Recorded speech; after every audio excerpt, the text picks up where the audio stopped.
Hello and welcome to part 1 of this new how-to guide. In a previous video on using silly putty, we featured Tamiya's 1/35th scale Char B1 bis. People in the comments asked if they could see the entire weathering process, so we thought we'd show you how we took the model from this pristine factory fresh look to a fully weathered end product. In the process of the video, we'll be exploring what weathering is and how to achieve it. We'll show all the materials used and some of the techniques that can help make your models look more realistic. Weathering is about making your subjects appear as realistic as possible. In this case, our model is based on a real tank, captured in 1940 during the Battle of France.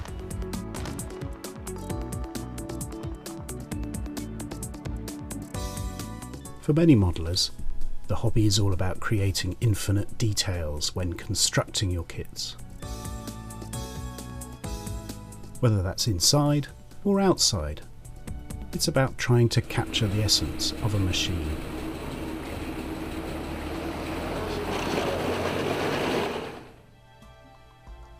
Many modelers enjoy taking a kit like this excellent Tamiya reference and adding extra details.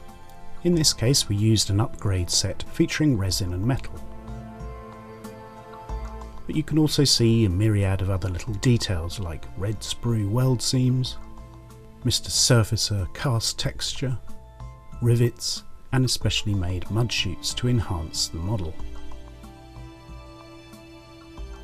One of the major upgrades added to the model were new exhaust shrouds. These were made using aluminium takeaway food packaging and bent carefully into shape to create the double skin shroud seen on the real thing.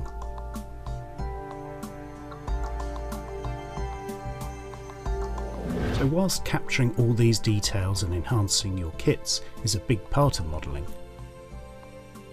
so too is painting and weathering. In fact, it's our favourite part of the whole hobby. Taking a completed and enhanced model like this and then painting and weathering it is a really enjoyable experience. So how do you do it? There are one or two little areas that still need to be improved, like this air bubble, but you're good to brush down the model and start airbrushing. An airbrush is a vital tool to apply surface primers and other paints to your model. It'll give a much better finish than brush painting. We mixed up some Vallejo primers and began spraying. The important thing with these primers is they don't need diluting. You can spray them out of the bottle, but it's a case of doing gentle passes with your airbrush to build up the colour.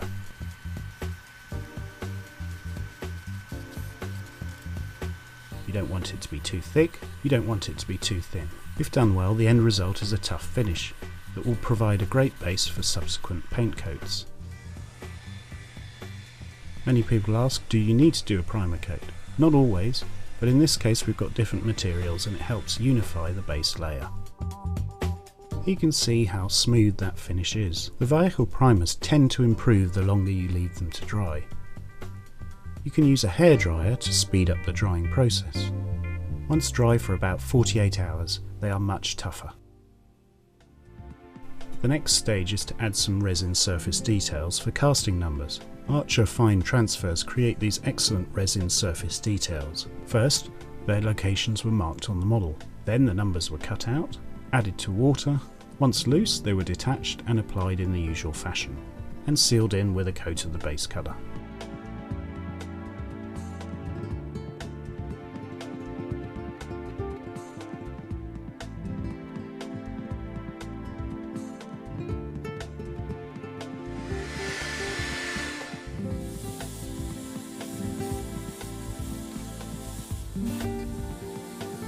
Next we get on to the painting itself.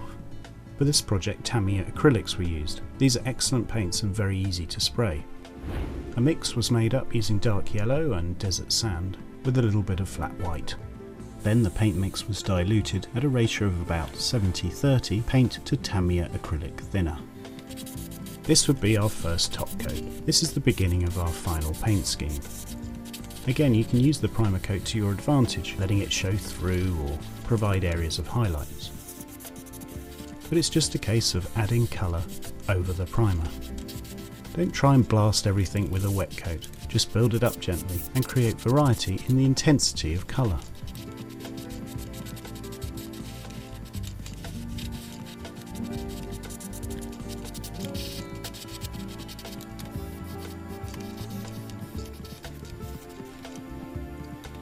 Don't forget to do the underside as well, and here again you can concentrate the colour in certain areas.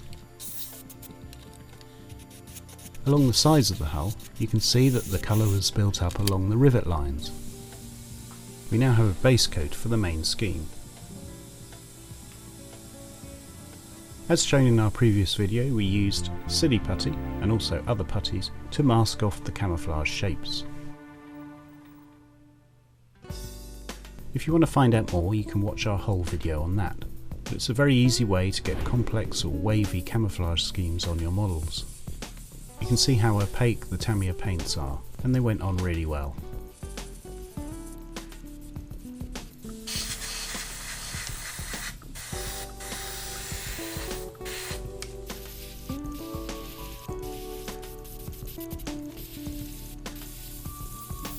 When you remove the silly putty, you get the scheme.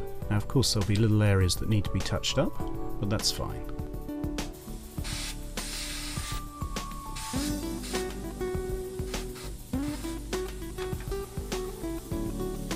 Here's progress so far. Of course we have to do the rest of the model. For the top we used white tack from a stationer's in the UK. You can use blue tack or any other similar product as well, or carry on with the silly putty. Just try and infill between the different layers of white tack.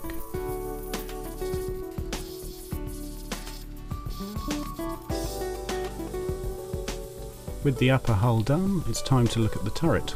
Again we used the same masking method, and this is the end result. At this stage we've got our base camouflage scheme. This is almost as it would come out of the spray gun at the factory.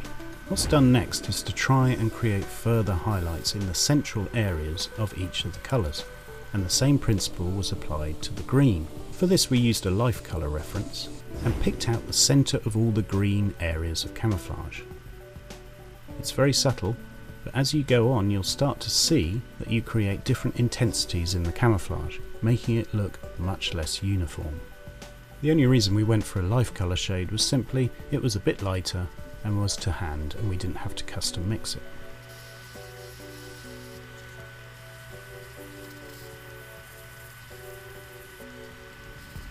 Here you can start to see the different tonality in the green.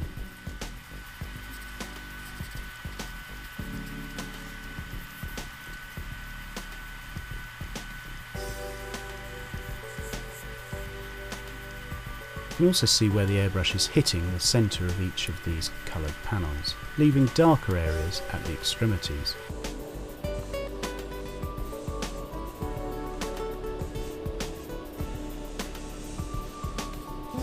Here are some close-ups of the effect.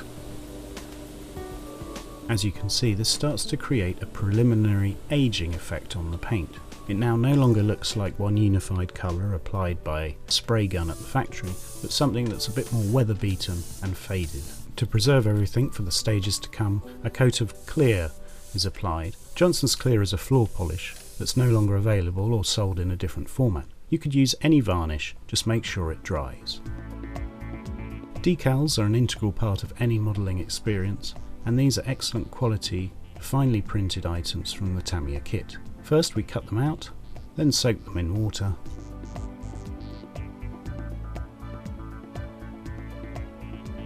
And use the products you saw earlier, Microset and Microsol, which are decal softeners. Apply Microset, slide on the decal, tap away any water. For that you can use a paper towel or a sponge, and then work your way around the model applying all the necessary decals.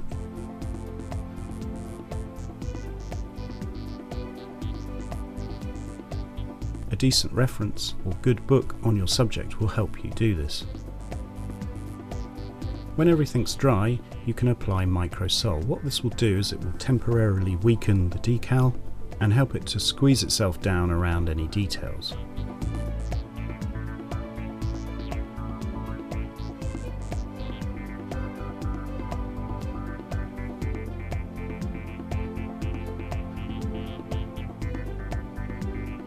These decals were so high quality that the carrier film became invisible after this process. There was no need to trim them.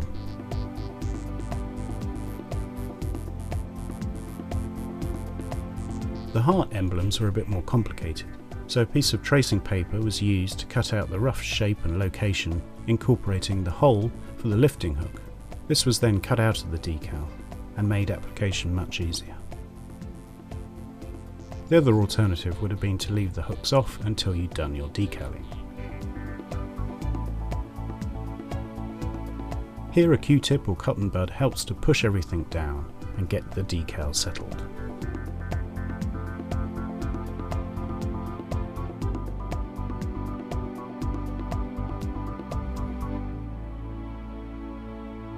Here you can see progress so far. Now it's just a case of touching up the hooks using a Vallejo blue paint mix, using their excellent model colour acrylics.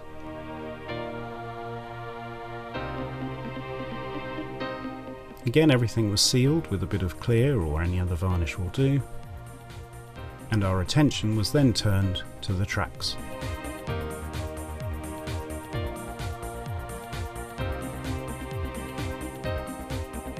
For these, a mix of black primer and a Panzerart's tracks reference was sprayed liberally over the tracks.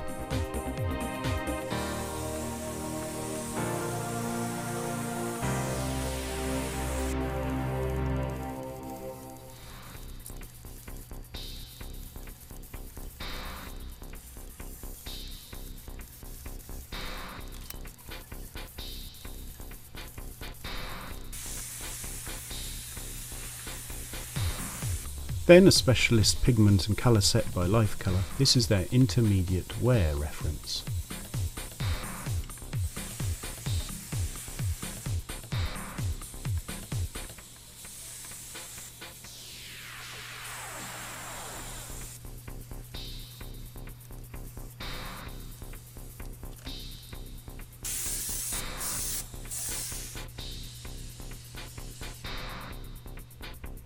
With the tracks added, we can see that our tank is ready for weathering to begin.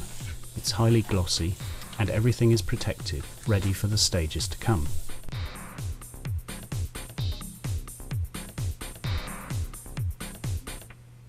In part 2 we'll cover all the different techniques that we used to take this model to a next level of realism.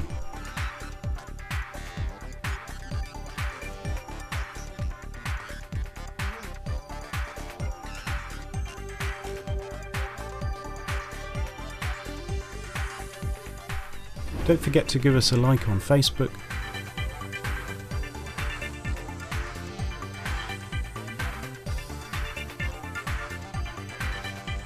and subscribe to the channel to be notified when our part 2 is released.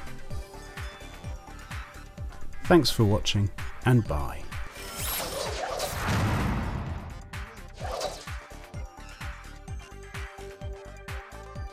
Subscribe for our latest videos.